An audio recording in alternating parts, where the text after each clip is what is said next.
Որ հիմա սպանեն էլ, ես առանց սրանց տնից դուրս չեմ գա։ Ուրեմն եկեք ձեզ բաներ ցույց տամ ու համել պատմություն պատմեմ։ Այն որ ասում էի տատիկս մածունով էր բուժում այրվածքները, այդ պատմությունը լրիվ ճիշտ է, որովհետև մի անգամ ծնունդիս օրը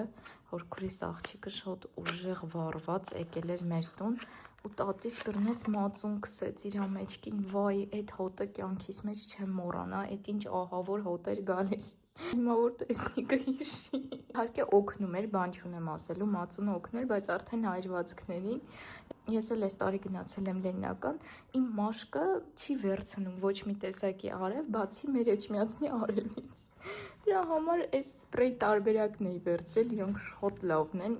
իրականում շատ լավն են, բայց ես առաջին օրը մոռացել էի օգտագործել։ Օգություն տվեց վրաս, ոյ, այդ արևի վառածը ոչ մի բան,